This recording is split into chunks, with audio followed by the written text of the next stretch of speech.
Bonjour mes élèves, on continue avec la phrase négative. Dans la vidéo précédente, on a vu ensemble à quoi sert la négation dans une phrase. Aujourd'hui, je vais vous montrer comment peut-on transformer une phrase affirmative en phrase négative. On commence. Si vous avez dans votre phrase affirmative quelque chose ou bien tout, lorsque vous allez transformer la phrase affirmative en phrase négative, vous allez supprimer les deux mots et vous allez les remplacer par ne rien. Par exemple, cet enfant mange quelque chose. À la forme négative, cet enfant ne mange rien. Et bien sûr, lorsqu'on place le ne rien, il y aura entre les deux mots le verbe. Si vous avez dans votre phrase affirmative le mot quelqu'un ou bien le mot tout le monde, vous allez les remplacer lorsque vous allez produire la phrase négative par ne personne. Par exemple, quelqu'un frappe à la porte. On va avoir personne ne frappe à la porte. Si vous avez dans votre phrase affirmative le mot beaucoup dans la phrase négative, vous allez remplacer le mot beaucoup par ne pas beaucoup ou bien par ne guère. Par exemple, le nouvel élève parle beaucoup. On va avoir le nouvel élève ne parle pas beaucoup. Si vous avez dans votre phrase affirmative le mot déjà, on a déjà vu cet exemple dans le texte de départ avec lequel nous avons commencé notre leçon. Donc, n'oubliez pas mes élèves de découvrir les deux vidéos précédentes pour bien comprendre la leçon. Alors, nous avons le mot déjà, on va le supprimer bien sûr et on va le remplacer par ne pas encore. Par exemple, cette famille a déjà quitté le village. Alors, qu'est-ce qu'on va faire? Très bien. Commencez mes élèves par supprimer le mot déjà et remplacez-le par ne pas encore. Alors on va avoir cette famille n'a pas encore quitté le village. Si vous avez un verbe au passé composé comme le verbe a quitté, lorsque vous allez produire la phrase négative, vous allez prendre juste l'auxiliaire, d'accord? Là, il s'agit de l'auxiliaire avoir. Vous allez mettre avant l'auxiliaire le N apostrophe et après l'auxiliaire, vous allez placer le deuxième mot de négation, d'accord? Donc, on ne va pas utiliser le participe passé du verbe.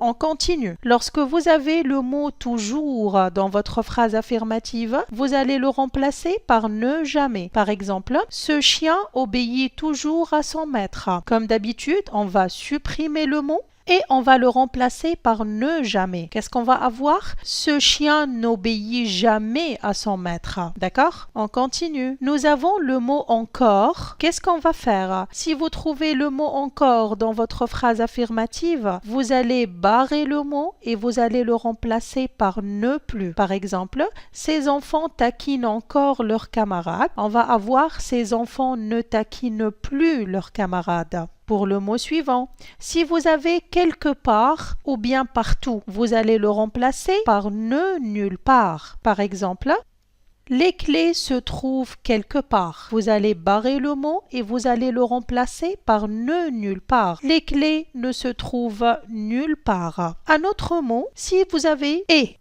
ou bien vous avez ou, vous allez remplacer ceci par ne, ni, ni.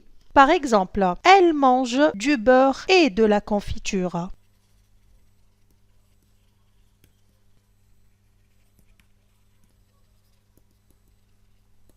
Qu'est-ce qu'on va faire?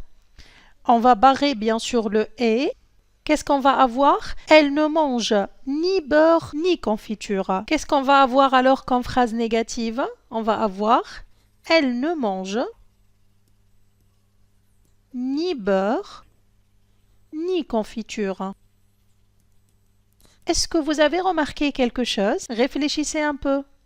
Voilà, dans la phrase négative, on n'a pas trouvé les déterminants, d'accord? Donc, que se passe-t-il dans ce cas-là? Si nous allons produire une phrase négative où on va utiliser ne, ni, si vous avez comme déterminant un, une, des, du, de la, de L', alors ces déterminants vont disparaître lorsque vous allez produire la phrase négative. Si vous avez les déterminants le, la, L', les, si vous avez aussi des déterminants possessifs, Si vous avez des déterminants démonstratifs, alors ces déterminants ne changent pas. À l'occasion, mes élèves, je vous invite à regarder les vidéos où on a parlé des déterminants possessifs et des déterminants démonstratifs. Je vous donne un exemple pour ceci. Par exemple, elle a reçu une lettre et des fleurs. Est-ce que ces déterminants vont disparaître ou bien vont rester dans la phrase négative? Qu'est-ce qu'on a dit? Lorsqu'il s'agit des déterminants 1, une, des, ils vont disparaître.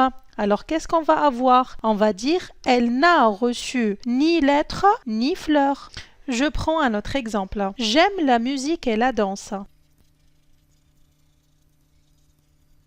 Qu'est-ce qu'on va faire?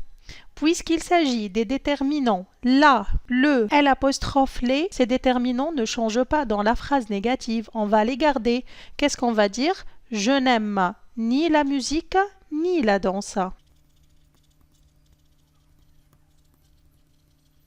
Alors mes élèves, avec tous ces exemples, on a vu très bien comment produire une phrase négative à partir d'une phrase affirmative. N'hésitez pas, mes élèves, à regarder toutes les vidéos de la phrase négative. Je vous remercie beaucoup pour votre attention et à la prochaine vidéo.